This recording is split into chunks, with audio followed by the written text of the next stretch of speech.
welcome to the broadcast. Thank you for joining me here in part 2, where we're talking about the themes this is activating for each of you according to what house it falls into by your sidereal rising sign.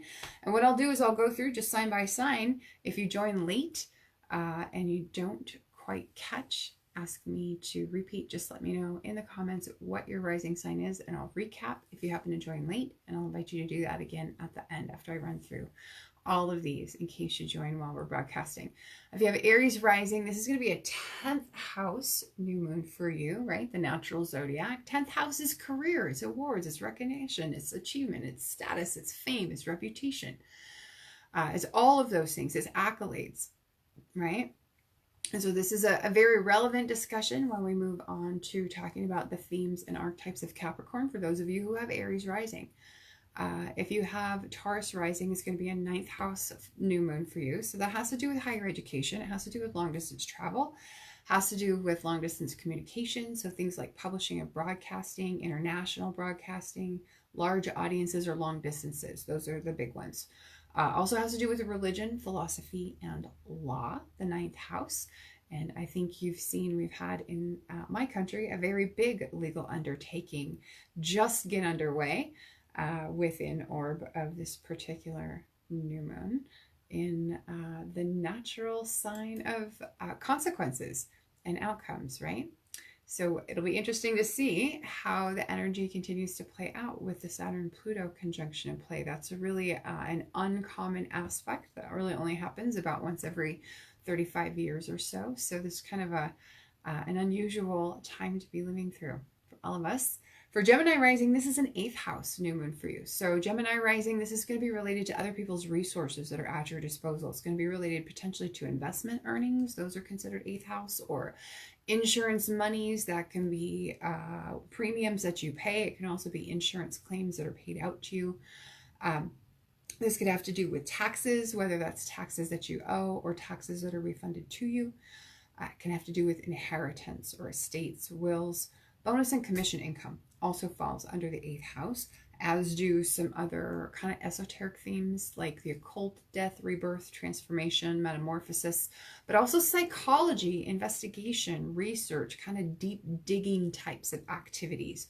Those are also 8th house related activities. For those of you who have Cancer rising, this is 7th house. So of course, partnership and marriage, business, relationships in general, what we reject about ourselves. That's when we're looking at the descendants specifically.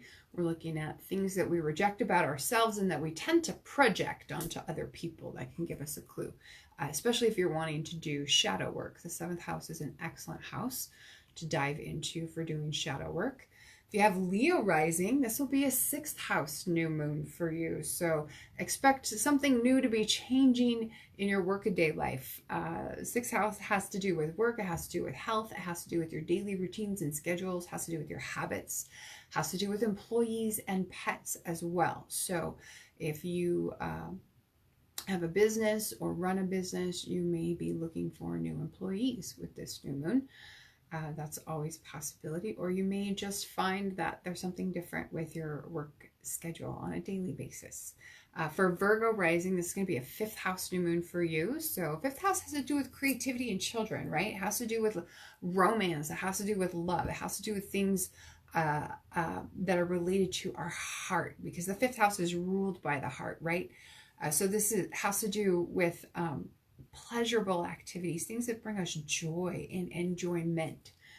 Sports also fall into that. The 5th house can also be a house of risk-taking and gambling. Okay. Libra, this is a 4th house new moon for you.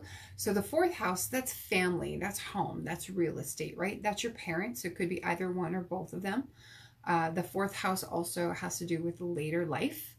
If you have Scorpio rising, this will be a 3rd house new moon for you. So 3rd house is transportation, right? It's writing and communication. It's travel over short distances.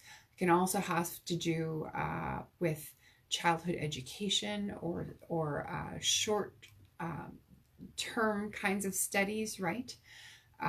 Siblings, neighbors, extended family, aunts, uncles, cousins, those that fall into the 3rd house.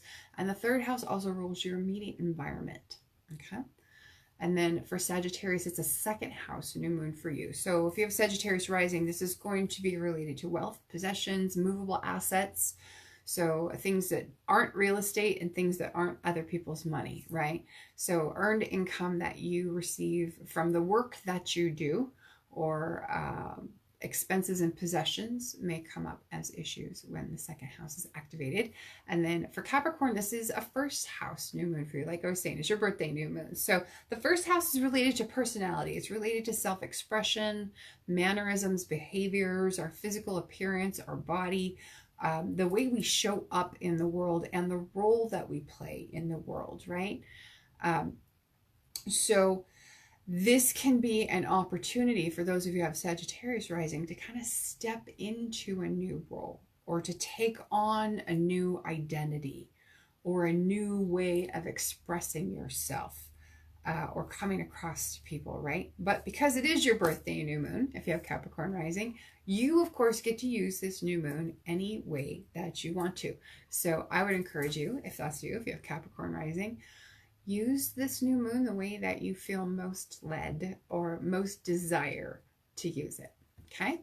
And then for Capricorn new moons, or for Capricorn rising, that's a 12th house new moon, excuse me, privacy and seclusion, spirituality, the unconscious mind, highly personal and private projects are also related to the 12th house. Solo projects, right? Like things you would normally work on behind closed doors or work on independently. Spiritual practices, things like meditation or spiritual studies, those are also 12th house practices. Institutions of seclusion are also ruled by the 12th house. And one thing related to the 12th house that I wanted to mention about this particular new moon is that our ruler, Saturn, of this new moon is transiting the 12th house, right? So his influence may not be quite as openly apparent right now. And as this new moon unfolds into its outcome, it may not be so easily recognizable where Saturn has played his part, just because he's operating kind of behind our awareness, but operating in a way that's kind of a little bit more difficult for us to perceive clearly. But the signature will be there. Okay, so that'll be one thing to keep in mind. For Pisces rising, this is an 11th house new moon for you. So friends and organizations, hopes and dreams, which is one of my favorite things to work with when we have a new moon. You can make an initiation towards a long-held hope or dream that you have right now if you have Pisces rising, and I would encourage you to do that. So that really pretty well wraps it for part 2, where we cover the themes that this new moon is activating for each of you according to the house it falls into by your sidereal rising sign. And then in part 3, what we'll do is we'll explore the archetype and themes of Capricorn, and we'll go over some prompts that I have, some brand new exciting prompts that I put together for you to kind of consider as you decide what intention you want to set this evening.